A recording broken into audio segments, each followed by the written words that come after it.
Manorama group, जो सोचता है वो करता है। नमस्कार, न्यूज हाट के खास प्रोग्राम सियासत में आप सभी दर्शकों का बहुत बहुत स्वागत है। मैं हूं करिश्मा और हमारे साथ मौजूद हैं न्यूज हाट के senior journalist Chandan Jha. Sir नमस्कार। नमस्कार करिश्मा। सर, लालू प्रसाद यादव ने एक ट्वीट किया था, बिहार इज इक्वल टू बलात्कार। अब इसको लेकर लालू प्रसाद यादव पर मुकदमा दर्ज हो गया है। सर, क्या मामला क्या है पूरा? ट्वीट महंगा पड़ रहा है। लालू यादव एकदम महंगा इसलिए पड़ रहा है क्योंकि मुकदमा दर्ज हो गया है, केस दर्ज हो गया है, मुजफ्फरपुर में दर्ज हुआ है और अधिवक्ता हैं सुधीर कुमार ओझा। उन्होंने ये मुकदमा दर्ज कराया है लालू प्रसाद के खिलाफ में, आरजेडी चीफ जो है, आरजेडी सुप्रीमो, उनके खिलाफ में। और इस मामले को कोर्ट ने एक्सेप्ट कर लिया है। 24 अक्टूबर को इस मामले की सुनवाई होनी है, इसलिए मुश्किल बढ़ रही है फिर लालू प्रसाद की, क्योंकि केस हो गया है। मामला थोड़ा समझा देते हैं दर्शकों को। और मामला ये है करिश्मा कि इन दिनों घटनाएं बढ़ गई हैं, ठीक है। बलात्कार की भी कई घटनाएं थी। तो तेजस्वी यादव ने एक पोस्ट किया, सोशल मीडिया पोस्ट किया, जिसमें उन्होंने बताया कि फलाने तारीख को देखिए यहाँ असमत लुट गई, यहाँ बलात्कार हो गया, यहाँ जो है दुर्व्यवहार किया गया महिलाओं से के साथ, यहाँ लड़कियों के साथ। तो इस तरह की वो लगातार बुलेटिन जारी करते रहते हैं, इन दिनों जारी कर रहे हैं। तो महिलाओं के साथ जो अत्याचार हो रहे हैं बिहार में, उसको लेकर के उन्होंने एक पूरी सूची जारी की, ठीक है। इसके बाद धड़ाम से उसमें कूद गए लालू प्रसाद, और उन्होंने भी उस पोस्ट को ये कर दिया, कूद गया, और उन्होंने लिखा बिहार इक्वल टू बलात्कार, बिहार इक्वल टू बलात्कार। तो 32 बार ऐसा लिखा है, ठीक है। आरोप है, आप लालू प्रसाद जानेंगे नहीं, और उनकी पार्टी राजद जाने क्या है। लेकिन इसी मसले को लेकर मुश्किलें बढ़ती हुई दिख रही हैं और कोर्ट में यह मामला चला गया है, मुजफ्फरपुर में मामला दर्ज हो गया है। और जो वकील हैं जिन्होंने यह मामला दर्ज कराया है, सुधीर कुमार ओझा, उन्होंने आरोप लगाया है कि लालू प्रसाद के सोशल मीडिया अकाउंट से जो ये पोस्ट किया गया है, वो बिहार के लोगों के साथ, बिहारियों के साथ जो है भद्दा मजाक है। और इसीलिए वो कोर्ट की शरण में गए हैं और उन्होंने न्याय की मांग की है, इस मामले में कार्रवाई की मांग की है उन्होंने। और तारीख हम लोगों ने बता ही दी है कि 24 अक्टूबर को इस मामले की कोर्ट में सुनवाई होगी।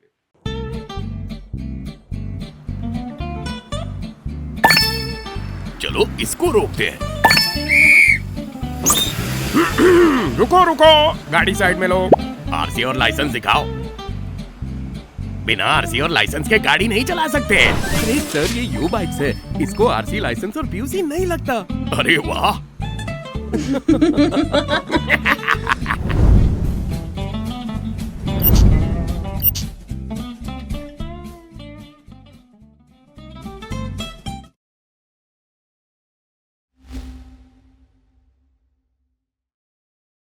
सर, उदयनिधि स्टालिन को डिप्टी सीएम की कुर्सी कैसे मिल गई? लगातार वो बयानों से सुर्खियों में रहते हैं, अब उन्हें डिप्टी सीएम बना दिया गया है। सर कैसे?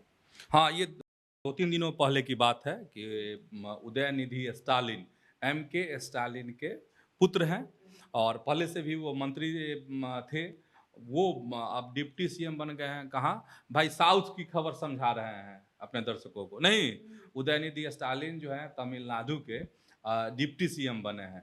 और पहली बार इतिहास में ये दर्ज हुआ है कि बाप जो है सीएम, बेटा डिप्टी सीएम, और ये हुआ है साउथ में, तमिलनाडु में। और उनके दादा जो थे M करुणानिधि थे, कद्दावर नेता तमिलनाडु के DMK के।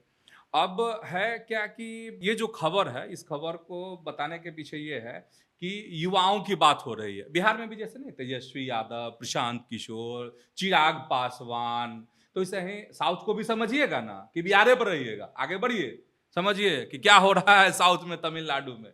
नहीं तो उधर भी एक युवा का उभार हो रहा है। तो उदयनिधि स्टालिन, और उदयनिधि स्टालिन को हम लोग जो बिहार के लोग हैं, माने नॉर्थ इंडिया के जो लोग हैं, वो सनातनियों को अपशब्द कहने के लिए जानते हैं। जो उनकी जो छवि है नॉर्थ इंडिया में वो अच्छी नहीं है।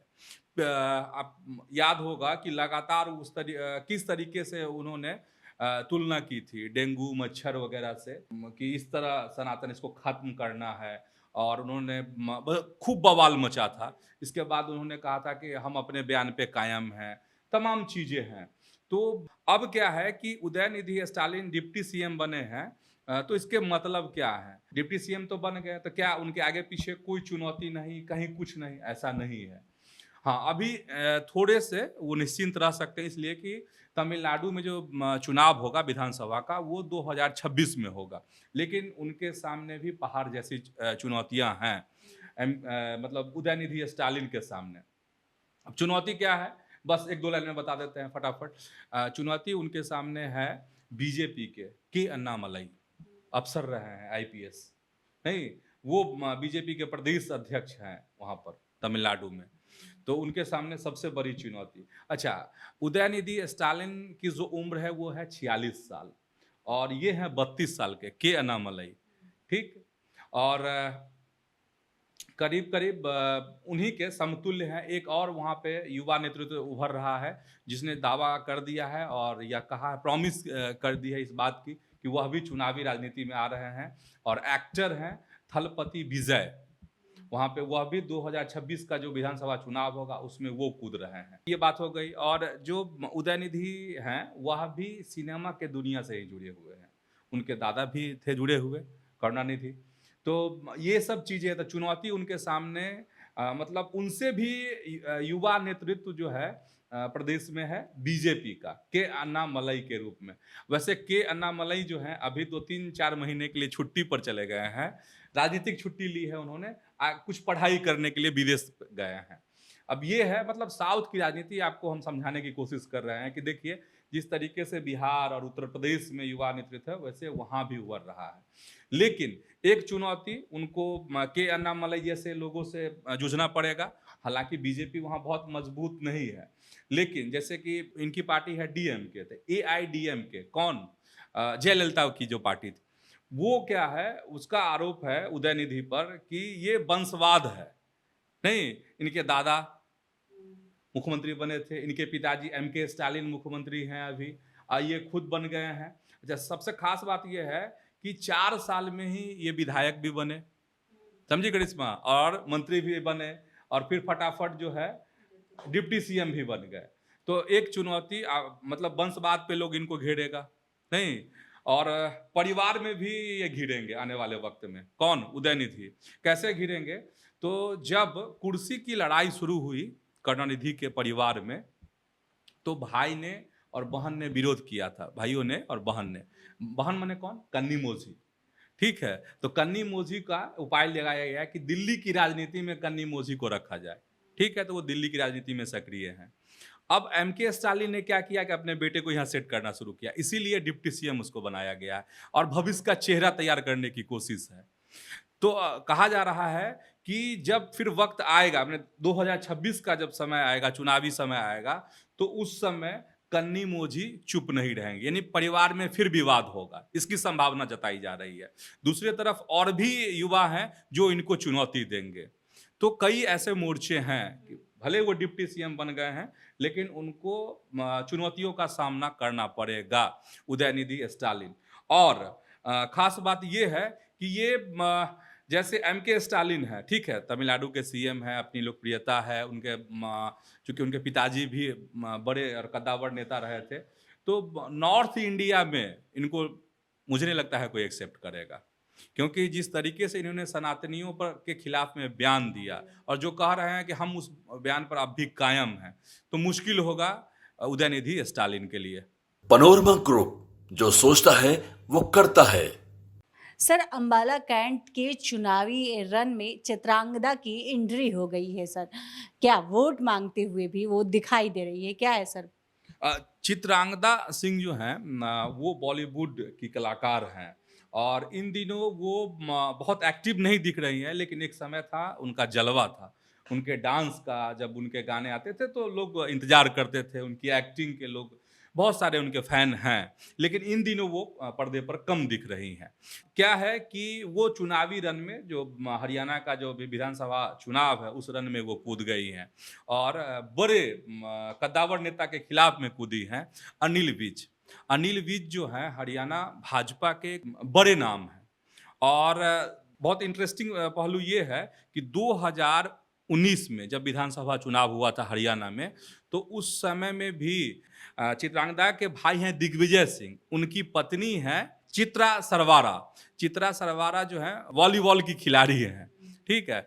तो 2019 में भी अनिल विज के खिलाफ इन्होंने चुनाव लड़ा था और इस बार भी वह चुनाव लड़ रही हैं और उस समय में करीब 65,000 कुछ वोट जो है अनिल विज को आए थे, जबकि जो चित्रा सरवारा हैं उनको 44,000 कुछ वोट आए थे और जो कांग्रेस की प्रत्याशी थी वहाँ से उनको 8,000 समथिंग कुछ वोट थे। तो आप समझ सकते हैं कितना ये मजबूत है।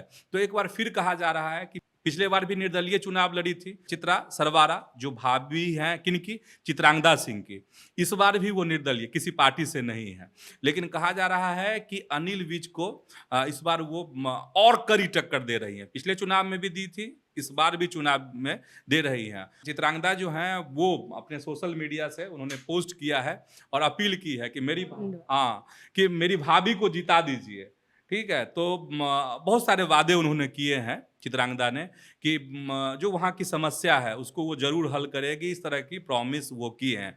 मतलब सबको आश्चर्य लगा कि पिछले बार का जो 2019 का चुनाव हुआ था उसमें वो इतनी एक्टिव नहीं दिखी थी, कौन, चित्रांगदा सिंह, लेकिन इस बार खुलकर जो है वोट सपोर्ट कर रही हैं अपनी भाभी का, चित्रा सरवारा का, और वोट मांग रही हैं।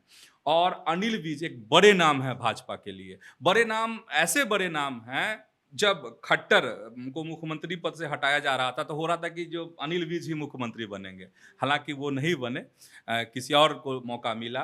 इस बार भी दावा किया जा रहा है और इन्होंने अपने दावे भी किए हैं कि मैं मुख्यमंत्री का चेहरा हूँ हरियाणा में। तो होता क्या है ये देखने वाली बात होगी, लेकिन एक मजबूत कह सकते हैं बीजेपी का जो चेहरा है हरियाणा चुनाव का, अम्बाला कैंट से ये लोग चुनाव लड़ रहे हैं। तो देखने वाली बात होती है कि चित्रांगदा जितना एक्टिव हैं तो क्या होता है, वाकई में इस बार अनिल विज को उनकी भाभी चित्रा सरवारा पटक देंगी, क्या होता है देखना पड़ेगा, थोड़ा इंतजार कीजिए। तो आज के इस वीडियो में इतना ही। आगे की खबरों के लिए आप हमारे चैनल न्यूज़ हाट को सब्सक्राइब कर लें। अगर फेसबुक पर देख रहे हैं तो पेज को लाइक करना न भूलें। हमारी वेबसाइट है newsart.com, उसे भी ज़रूर विजिट करें। धन्यवाद।